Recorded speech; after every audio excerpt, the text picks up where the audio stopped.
Oke, selamat datang pendengar podcast hari ini. Kami akan membawa Anda dalam sebuah perjalanan sejarah yang sangat menarik terkait pengelolaan barang milik negara. Siapa yang menyangka bahwa sudah terjadi perubahan yang luar biasa nih dalam pengelolaan BUMN yang mungkin belum diketahui oleh banyak generasi saat ini gitu. Saat ini saya ingin memulai podcast ini dengan sebuah cerita menarik. Ketika saya pertama kali mendengar tentang narasumber kita ini, saya berpikir bahwa beliau pasti berasal dari Direktorat Jenderal Kekayaan Negara atau DJKN, mengingat pengetahuannya yang luar biasa terkait barang milik negara. Ternyata saya salah. Beliau memiliki latar belakang yang sangat unik dalam pengelolaan BUMN. Beliau berasal dari Badan Pendidikan dan Pelatihan Keuangan malah, dan sudah aktif menangani BUMN bahkan sebelum DJKN berdiri. Ketika karir beliau dimulai, beliau berperan sebagai operator yang berinteraksi langsung dengan pengelolaan BUMN di satkernya pada saat itu. Pengalaman langsung inilah yang membentuk pemahaman dan pengetahuan luar biasa tentang pengelolaan BUMN. Baiklah, langsung saja. Dalam episode ini kita akan mendengarkan perjalanan dan pengalaman dari narasumber kita, Bapak Ali Masduki Widaiswara Pusdiklat KNPK. Selamat pagi Pak Ali. Selamat pagi Mas Irfan. Apa kabar Pak? Baik Mas, Alhamdulillah. Akhirnya ya Pak ya, kita bisa ketemu nih hari ini di tengah-tengah kesibukan Bapak Ali. Semoga pembicaraan kita ini bisa memberikan manfaat ya Pak buat pendengar. Terima kasih. Oke, mungkin kita langsung aja ya Pak ya. Boleh, Mohon Mas, izin boleh. nih Pak. Mungkin langsung ke pertanyaan pertama saya nih Pak. Pak Ali, kapan nih Pak pertama kali pekerjaan Pak Ali bersinggungan dengan BUMN Pak? Kapan ya Mas? Saya izin flashback ya Mas. boleh Pak. Itu kayak sekarang ini 2023. Yes. Saya izin 2023, flashback ke yes. 2003 awal mungkin. 2003 awal. 20 tahun ya Mas ya. 20 tahun yang lalu ya, lebih lah. Oke, 20. Oke. Di awal 2003. Jadi yes. 2003 ya Pak. Iya. Jadi Saya masih anak kuliah Pak. 2002 itu saya lulus D4 Mas. Siap. Kemudian sembari menunggu penempatan ulang ya, Iya. mungkin masih berputar-putar di Oke. Purnawarman waktu itu. Kemudian awal 2003, jadi Januari kalau nggak salah itu. Siap. Secara definitif dikembalikan ke BDK Malang waktu itu. Oke. Iya. Dikembalikan karena sebelumnya juga saya di sana sebelum ke D4 itu. Iya Pak. Siap. Jadi kalau awal berinteraksi dengan BUMN secara penuh mungkin di awal 2003 itu, walaupun 2003 sebelumnya sudah ya waktu sebelum ke D4 itu sempat bantu-bantu karena secara incas sih saya waktu itu di urusan keuangan sih waktu itu, cuma karena masih satu seksi ya, satu subak ya waktu itu, waktu kita itu masih ya, sering siap. karena timnya terbatas banget ya, kita masih sering bantu juga di teman-teman rumah tangga waktu itu. Oke. Berarti di 2003 ya Pak? 2003 awal itu. Itu di 2003 padahal DJKN juga belum ada ya Pak? Belum, DJKN 2006 kalau nggak salah ya Pak ya? DJKN mulai berdiri dengan nama DJKN adalah 2006. Oke. Dan Bapak sudah berinteraksi langsung ya dengan BUMN ya Pak? Betul. Nah saya mau tahu Pak, pada saat itu seperti apa Pak pengelolaan BUMN-nya gitu loh Pak? Karena kan saya juga kan baru ya Pak di Kementerian Keuangan ya Pak. Saya taunya udah ada ya, kayak sekarang saya belajar tentang Siman versi 2 gitu Pak. Saya kenalnya itu. Saya mau tahu nih Pak, di tahun 2003 pengelolaan BUMN itu seperti apa Pak? Baik. Iya. Oke, Mas Irfan, jadi kondisi saya pertama masuk ya Mas Iya. di satu satker, kemudian sama pimpinan Siap. diberi tanggung jawab Mhm, untuk ikut mengurusi yang Siap. namanya barangnya negara. Iya, Saya iya, iya. memilih untuk di tahun itu tidak menggunakan istilah BUMN karena memang belum Oh iya, populer istilah BUMN waktu itu. 2003 Iya. belum Kita malah kenalnya banyak iya ya? barang inventaris. Pada 2003 itu ya, Iya. pada Dan sebelumnya pertama. Iya, ya iya, iya. barang inventaris. Oke. Nah, di situ Mhm, mhm. sebenarnya kondisinya adalah kondisi transisi ya sebenarnya. Oke, Pak. Karena sedang ada draft waktu itu terkait Oke. undang-undang keuangan yang di tahun itu juga nanti akan keluar gitu. Oh, Oke. oke, Nah, oke, oke, Pak. Akan tetapi kita sebenarnya bukan Pembahasannya kita sih, sudah saya ada ya, sempat Pak? ya sempat lihat Oke. draftnya sehingga nanti bentuknya seperti apa kita Siap, sudah siap, mulai siap. tahu lah. Mhm, Nah, mhm, mhm. akan tetapi terkait mengelola barangnya Iya, negara ini iya. waktu itu Iya, di iya, Satker iya, ya. iya. Awal saya Mhm, sempat mhm. mengetahui Siap, mungkin siap. dari para senior Mhm. waktu itu ya Siap, cerita catatannya sangat sederhana waktu itu. Oh iya, Pak. Catatannya sangat sederhana dengan Mhm, aplikasi yang mungkin kalau kita bayangkan saat ini ya mhm, mhm. seperti apa ya? Seperti Excel, Pak. Excel udah terlalu canggih ya kali ya. Excel udah canggih ya, Iya, Pak. artinya Wow. memang Excel waktu itu sudah ada ya di awal-awal. iya, Di iya. awal-awal sudah ada Excel versi pertama ya. Iya, iya, Windows pun iya. masih Windows 95, Mhm, 97 lah waktu mhm, itu. mhm, mhm. Oke. Windows 2000 terlalu mahal waktu itu masih ya. Iya, Pak, ya. Oke. SP itu kan masih mahal waktu itu. Jadi Wow. ya Office-nya pasti Office 97 kalau nggak salah Iya, ya Office-nya. iya, iya, Oke. iya, iya. Artinya jadi waktu itu kita karena kita transisi ya mulai mencatat, membuat laporan dan sebagainya itu kita ada aplikasi yang waktu itu saya pernah itu semacam catatan barang inventaris. Kalau nggak salah Yap, itu namanya inventarisasi kekayaan negara. Oh gitu. Di karena- 2003 kurang lebih. Iya. Oke, udah ada berarti aplikasi. Sudah ada catatan itu, tapi aplikasinya jangan dibayangkan sekarang Mas. Yang interface-nya sangat menarik. Waktu itu aja tulisan lah, DOS/PROM gitulah. Kayak gimana Pak? Text-based Saya nggak agak sulit nih bayangin ini. Kayak gimana tuh? Dia apa Pak? Text based lah. Text aplikasi. based. Jadi Iya. nggak ngeklik. Kebaca enggak Oh, ngeklik iya, belum. Dia kayak orang Input data. coding ya Pak? Eh, Kurang lebih enggak ya? kurang lebih kalau coding terlalu rumit kali ya. Tapi inputnya ya kira-kira kalau Mas Irfan pernah Siap. berinteraksi dengan Lotus 123 kali Iya. ya. Oke Pak, nanti saya googling tentang Lotus 123 ya Pak. Siap. Ini saya generasi yang lahir udah ada UI-nya Pak ya. Karena aplikasi itu Oke. saya nggak lama sih Mas, cuma sempat Oke, berkenalan karena data Siap, siap. yang kita bawa waktu itu kan kebetulan kita menjelang transisi, kemudian setelah ada undang-undang keuangan itu Yap. ada amanah waktu itu amanah bahwa kekayaan negara itu masuk di yang bagian ya atau ruang lingkup keuangan negara tadi, dan ada beberapa amanah sehingga ini harus kita kelola dengan baik. Nah, salah satu bagian kekayaan negara itu kan ada yang namanya barang milik negara itu yang dikelola unit-unit pemerintahan itu. Iya.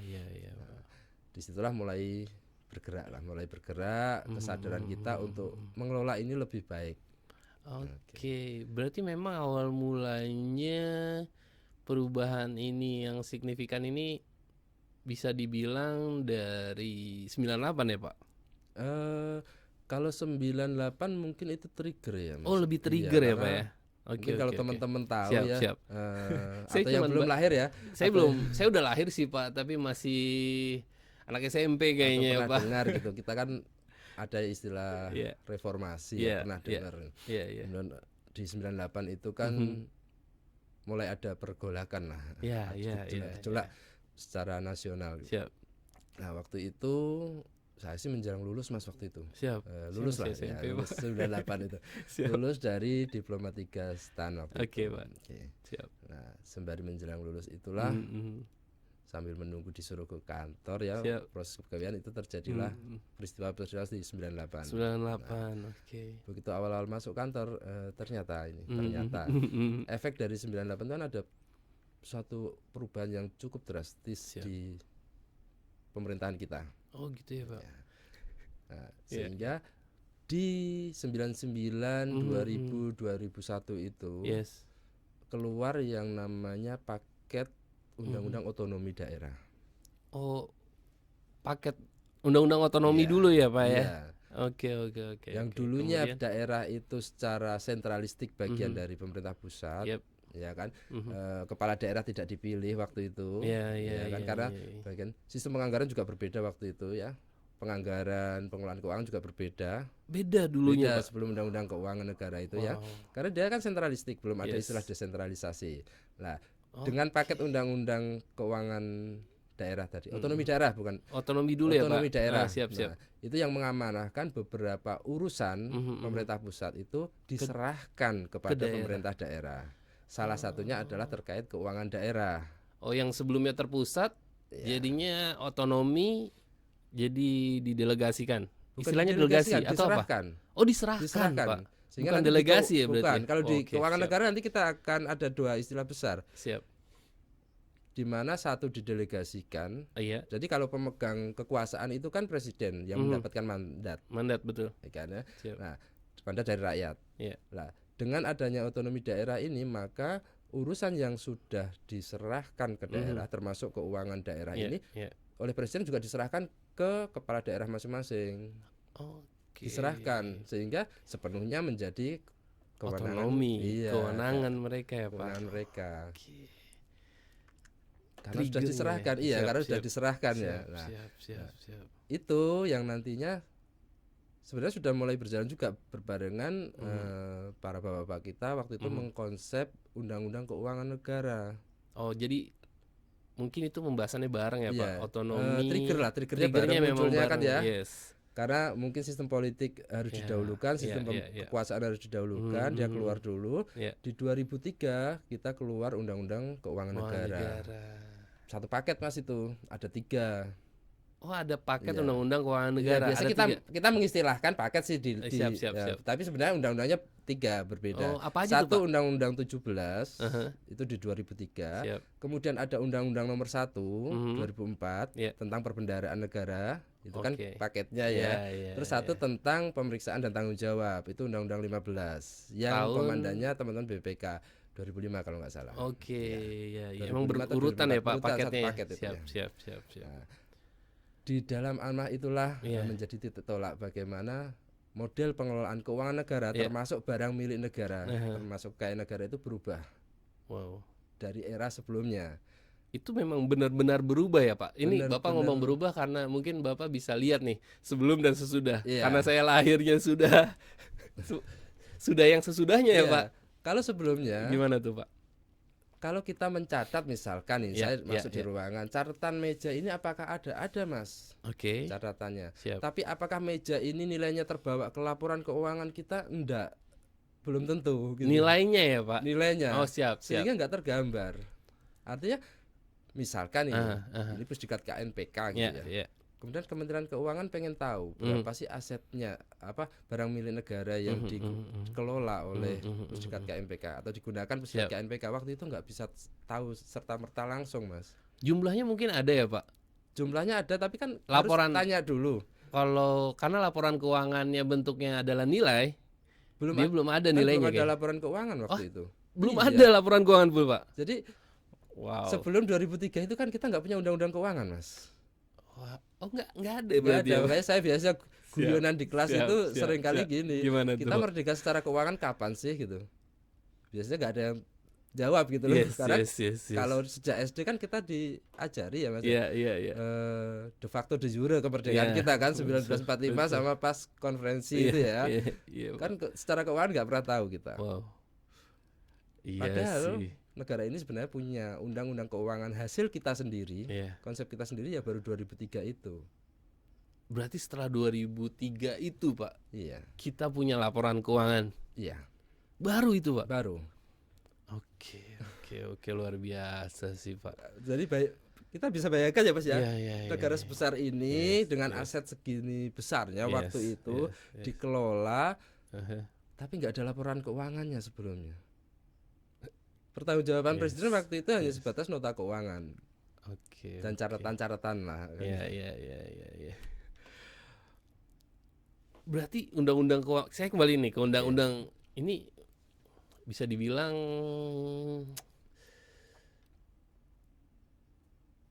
apa ya Pak, dasar yang benar-benar merubah Betul Mas. banyak hal ya Pak Iya, ya. karena yang namanya undang-undang kan pasti fundamental yang Yes, merubah, dan yes. baru disinilah mengamanahkan, oh kita harus punya laporan keuangan, kita harus apa yang menjadi bagian dari keuangan negara yang harus dilaporkan, termasuk salah satunya adalah kekayaan negara tadi. Sehingga aturan-aturan turunannya akan mengikuti amanah dari undang-undang ini, termasuk terkait pengelolaan BUMN tadi. Yang dulunya hanya sebatas catatan kan gitu ya. Proses penghapusan ada sih, tapi ya karena catatannya parsial ya, walaupun terlaporkan ya tidak secara sistem terkoneksi gitu ya. Sehingga kalau ada permasalahan tidak bisa langsung terdeteksi. Ditelusuri pun mungkin akan sulit kan gitu ya. Sejak undang-undang keuangan mulailah kita merangkak, karena dengan keluarnya undang-undang keuangan rentetannya kemudian kita mulai menerapkan suatu sistem akuntansi misalkan. Sistem akuntansinya. Iya kan, otomatis untuk membuat laporan keuangan kan by sistem harus ada sistemnya kan. Sehingga sejak saat itu kita kenal yang namanya pengelola dan pengguna, pengelola anggaran, pengguna anggaran, pengelola barang, pengguna barang kan. Istilah gitu ya. Itu pun baru muncul setelah 2003 Pak. Makanya jadi pengelolaan BUMN kalau kita bisa, itu sebenarnya titik tolak yang namanya kalau kita bicara manajemen pengelolaan ya yang benar-benar ya di sini di 2003 itu sebenarnya. Siap Pak. Itu pun Mas, sejak itu awalnya kita belum sepenuhnya mampu mengelola dengan konsep manajemen yang benar waktu itu, karena kita baru mengumpulkan berbagai catatan BUMN mungkin ya, dari satker dari instansi-instansi itu ya. Nah, kita waktu itu awal itu ada PP 6, walaupun sebelumnya ada sih PP, PMK ya sebelum tapi yang tidak mendasarkan pada undang-undang keuangan. Ya. Nah, itu pun masih batasannya masih secara administratif PP 6 itu. Cara berpikirnya ya masih penatausahaan lah. Belum berpikir seperti sekarang manajemen aset itu belum sejauh itu. Nah, di rentetan itu kan kemudian kita juga bicara sistem akuntansi. Konteksnya waktu itu kita belum berani langsung accrual base gitu misalkan. Sehingga belum ya Pak. Begitu. Untuk menghasilkan satu laporan keuangan bagaimana? Kayaknya kalau kita langsung accrual base terlalu berat deh dengan sekian banyak satker, sekian luas negara ini, sehingga kita sempat menggunakan satu PP yang namanya PP 24 waktu itu. Itu bicaranya cash toward accrual. Itu basis kas menuju accrual. Jadi bukan basis kas murni memang. Kita sadar kita pengennya ke accrual, cuma karena perlu step by step yang cukup. Itu masa peralihan kali ya Pak, bisa dibilang gitu ya Pak ya. Oke. PP 24 kita sempat gunakan itu. Baru kemudian di 2010 kan kita keluar PP 71 yang sudah full accrual kan gitulah. Kita kembali ke BUMN ini karena ini nyambung. Kenapa ini perlu? Nah, pertama, neraca kita ini Mas, kita yang namanya neraca ya. Kalau kita bicara laporan keuangan itu kan komponen terbesar yang tersisa pasti aset. Iya kan? Iya.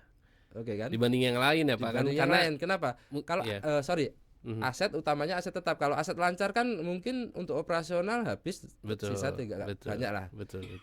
Yang akan terbawa ke periode berikutnya atau gimana ya Pak? Kecuali kalau bisnisnya perbankan beda lagi kan ya. Tapi kita bicara negara, bicara itu biasa. Maka yang komponen terbesarnya kan di sini, di aset tetap utamanya.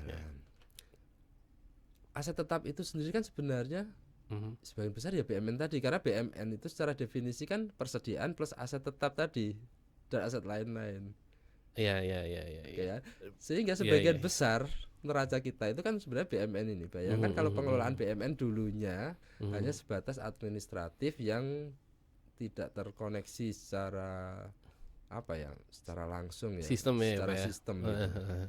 Ada sih alat bantu yang tadi saya ceritakan, sistem bantu itu. Nah, ini yang mulai teman-teman selain menyusun di sistem akuntansinya juga bagaimana mulai menyusun mempersiapkan sistem untuk pengelolaan barang milik negara ini. Jadi memang ya itu dari sisi neracanya ya Pak ya. Jadi Bapak tadi cerita betapa pentingnya BUMN ini ya. Porsinya di neraca aja itu besar gitu loh. Makanya butuh dikelola lebih baik lagi gitu ya Pak ke depannya. Nah, saya mau dengar lagi nih Pak. Bagaimana Pak kita masuk ke BUMN dari dulu sampai sekarang pengelolaannya akan berubahnya itu kayak gimana Pak? Saya mau lihat gradasinya nih kayaknya. Oke. Iya. Berdasarkan tadi perkembangan bersamaan dengan menjelang keluarnya Undang-Undang Keuangan, keluarnya Undang-Undang Keuangan, kemudian diikuti oleh PP yang terkait standar akuntansi keuangan tadi ya, PP 24, kemudian ada PP 6 terkait pengelolaan BUMN. Jadi ceritanya gini, saya awal karena saya cerita yang saya lakukan. Betul. Saya lakukan. Ini dari sudut pandang Pak Ali ya Pak. Ya. Siap. Awal disuruh ditugaskan untuk membantu di pengelolaan BUMN, tentunya saya nol Mas. Oh pada saat itu ya Pak? Iya. Siap. Walaupun pada saat itu tahu pernah lah. Barang milik negara aset itu seperti apa kan gitu. Ada di waktu daftar isian ruangan itu ada kan gitu ya, inventaris tahu lah. Cuma koneksinya ke laporan keuangan apa gitu. Waktu itu kan ya taunya secara teori karena dulu di berbackground accounting kan harusnya ini terkoneksi, tapi kondisi di lapangan saya melihat ini belum terkoneksi. Nah, 2003 awal karena itu menjelang keluar itu dan kita harus saya bersinggungan dengan aplikasi yang namanya inventarisasi kekayaan negara. Itu yang saya tahu. Dan, karena waktu itu sering mungkin berinteraksi dengan teman-teman waktu itu kantor akuntan regional di bawah Bakun waktu itu. Dulu kita punya Badan Akuntansi Negara namanya. Di bawah Kemenkeu Pak? Di bawah Kemenkeu itu yang menyiapkan laporan keuangan dan lain sebagainya. Itu menjelang kita punya Undang-Undang Keuangan. Undang-Undang Keuangan. Iya, itu sudah ada Bakun. Oke. Ya, di situ kan. Nah, Bakun sendiri itu kan apa ya? Juga nggak dari dulu ada gitu. Bakun itu ada kapan Pak? Saya lupa persisnya, saya lupa. Cuma itu nggak lama juga. Setelah itu kan diserahkan ke DJA ya, pengembangannya. Siap. Dari DJA habis itu barulah nanti diserahkan ke DJKN. Nah, ada suatu proses transisi yang cukup dinamis waktu itu, sangat dinamis. Siap. Nah, termasuk juga penggunaan aplikasi bantunya. Nah, kita cerita kembali dari IKN itu saya ingat sekali. Ada yang namanya sistem akuntansi aset tetap berpindah. Ya. Jadi SAT istilah kita. Nah, kalau kita boleh gambarkan Mas, jadi Undang-Undang Keuangan tadi sehingga mengamanahkan kita untuk mempunyai sistem untuk bagaimana kita mampu menghandle sistem akuntansi ya. Siap. Apa-apa yang dilakukan ya negara ini sehingga tergambar di laporan keuangan kampanye seperti itu. Nah, di Kementerian Keuangan sebagai bendahara umum negara, sebagai pengelola anggaran, itu kan punya sistem yang dikelola oleh pemerintah pusat. Jadi ceritanya setelah otonomi tadi ada sistem akuntansi pemerintah pusat, ada sistem akuntansi pemerintah daerah. Setelah undang-undang otonomi tadi itu ya Pak? Iya. Siap. Setelah Undang-Undang Keuangan sebenarnya. Malah keuangan. Ya, karena ini kan kita sudah bicara akuntansi. Udah bicara keuangan ya. Siap. Oke. Tapi kan kaitannya dengan otonomi juga sehingga ini harus terpisah SAPD dengan SAPP istilahnya kan gitu lah. Di sistem akuntansi pemerintah pusat itu ada yang dikelola oleh pengelola. Ada Sabun, sistem akuntansi bendahara umum negara, macam-macam ada 11 lebih itu. Dikelola Menteri Keuangan dan jajarannya yang di Kementerian Keuangan. Kemudian ada sistem akuntansi instansi yang dikelola oleh masing-masing instansi SAI kan gitu. Nah, di SAI ini kan komponen utamanya ada dua, satu terkait uang, satu terkait barang. Oke. Nah, yang terkait barang itu yang biasa kita kenal SABMN, sistem akuntansi barang milik negara. Di masa itu. Tapi yang sekarang ini juga namanya okay, SABMN, tapi ini sistem manualnya ya Mas, bukan nama aplikasi. Ini sistem manualnya. Sistem manualnya sampai sekarang pun sebenarnya masih. Di Pak. instansi ada yang namanya sistem akuntansi instansi yang di dalamnya ada di SAI tadi ya. Satu bisa sistem yang handle uang, satu yang handle barang tadi. Siap. Siap. Nah, ini kan harus connected. Yeah. Nah, Di 2004 kalau nggak salah waktu itu ada namanya sistem akuntansi aset tetap, baru aset tetap waktu itu ya, karena kita baru berproses ya Mas ya, dari IKN tadi barang inventaris, kemudian dilakukan inventarisasi.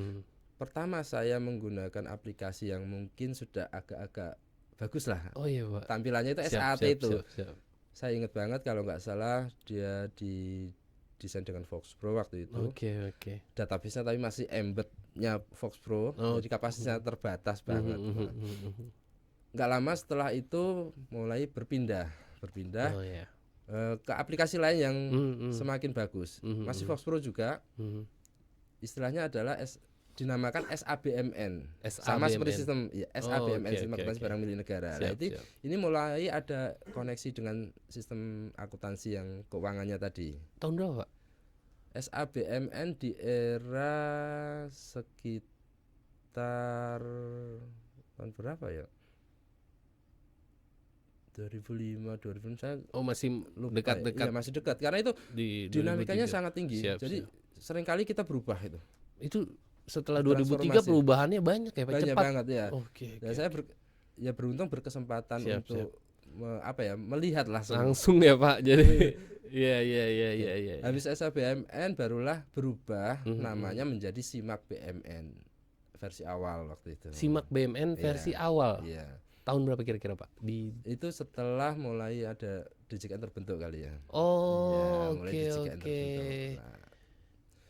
Berarti sebelum SIMAK tadi apa Pak? SABMN. Ada SABMN. Iya, itu sebelumnya ada SAT. Iya. Dan itu DJKN belum ada ya Pak? Setelah DJKN ada baru ada SIMAK. SABMN belum.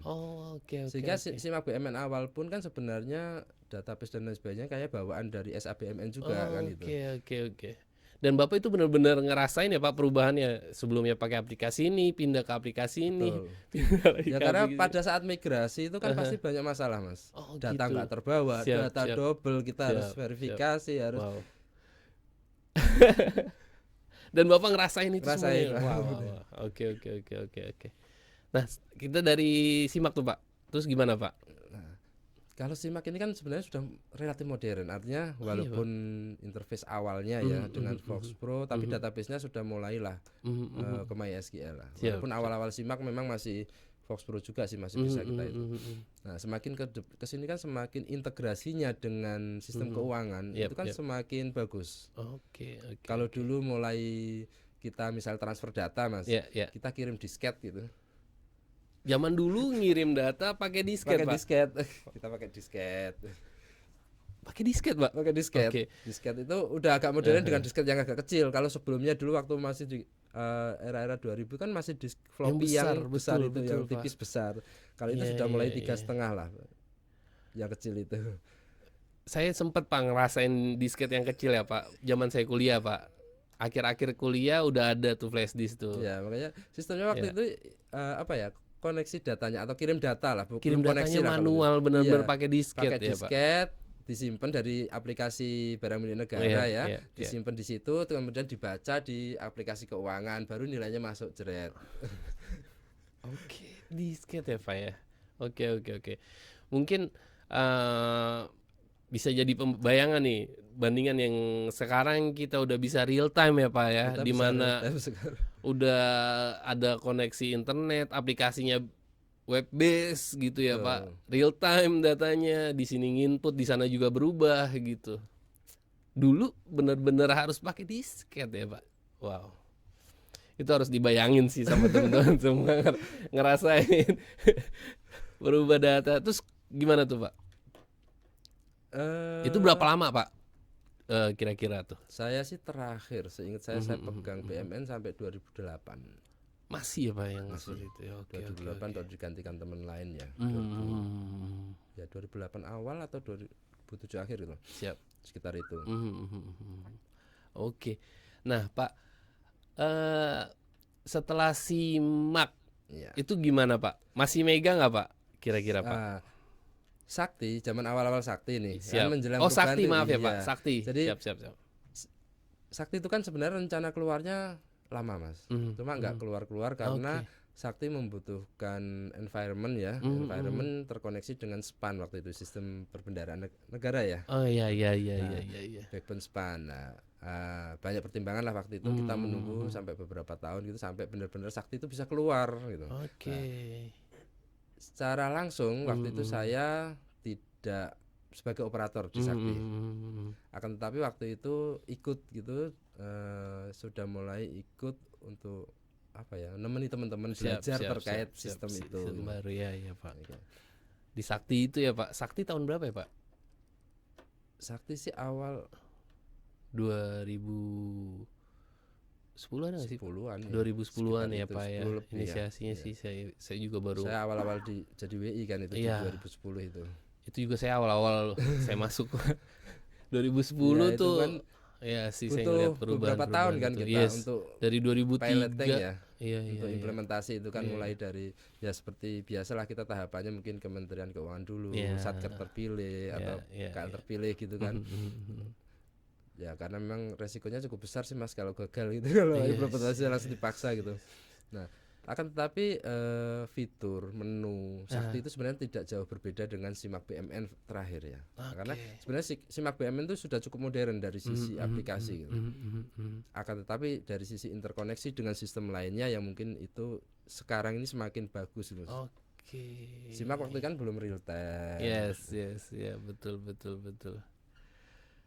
Yang pada akhirnya sekarang DJKN punya aplikasi baru ya Pak, Siman yang versi 2 itu ini yang gitu. Ini sebenarnya berbeda kalau saya melihatnya Mas. Oh gimana Pak? Jadi kalau kita bicara SIMAK, SIMAK atau Sakti modul aset, ini kan bagian dari sistem akuntansi instansi. Yang tadi saya cerita. Sedangkan di pengelola, teman-teman DJK ini kan butuh aplikasi untuk di level pengelolanya. Yang tadi kan kita ada SAPP tadi terdiri dari yang dikelola oleh Bendahara Umum Negara, pengelola, dan yang dikelola oleh instansi. Nah, SIMAK ini kan yang nantinya menjadi Sakti tadi itu kan tingkat instansi. Sakti itu kan sistem aplikasi keuangan tingkat instansi, menggabungkan seluruh aplikasi keuangan di level instansi. Artinya pengelolaan untuk di level instansi. Kan gitu. Nah, DJKN perannya kan sebagai pengelola, levelnya bukan instansi ya, tapi sebagai perpanjangan tangan Kementerian Keuangan untuk mengelola ini. Tapi kan perlu ini untuk memantau, untuk melakukan manajemen terkait barang milik negara, sehingga Siman mulai dibangun. Saya lupa kapan mulai dibangun oleh teman-teman DJKN tahunnya ya, tapi versi awal saya sempat melihat, ikut pelatihannya, sempat. Nah, ini berbarengan dengan Sakti, bukan berarti keberadaan Siman akan menggantikan Sakti modul aset itu. Bukan. Tapi ini berbarengan dan nanti akan melengkapi lebihnya ya Pak ya. Iya, karena gini, ada yang namanya rekon kan, istilah rekon. Betul. Data yang dikelola instansi dengan data yang dikelola pengelola. Baik di anggaran ataupun barang. Nah, harapannya ini nanti data ini bisa apa ya? Semakin bagus ke depan di dalam pengelolaan. Siap. Lebih ya tadi kalau bisa dibilang interkoneksi datanya itu lebih baik lagi ya Pak ya. Makanya kalau di Sakti modul aset saat ini, kalau kita bicara Sakti modul aset ya, itu kan kita transaksi barang itu kan di Sakti bukan di Siman. Iya betul, kan? Betul. Kita beli barang, Satker beli barang, inputnya di mana nyatetnya? Kan di Sakti modul aset kan gitu. Tapi Siman apakah seperti itu mencatat transaksinya? Kan tidak. Betul. Dia lebih karena kan di Siman itu ada kayak RKBMN Pak, kan ada pengadaannya gitu, mungkin lebih ke situ ya perencanaannya ya. Iya, manajerialnya. Manajemennya lebih ke bagaimana mengelola lah. Siap. Mengelola BUMN itu tadi ya Pak ya, dengan 11 siklus BUMN itu ya Pak. 11 siklus BUMN pengelolaan ya. Iya, pengelolaan itu memang itu yang diamanahkan di PP ya, PP 27, PP 28 ya. Oh, PP-nya udah ada dari situ ya dasarnya Pak ya. Iya. Siap.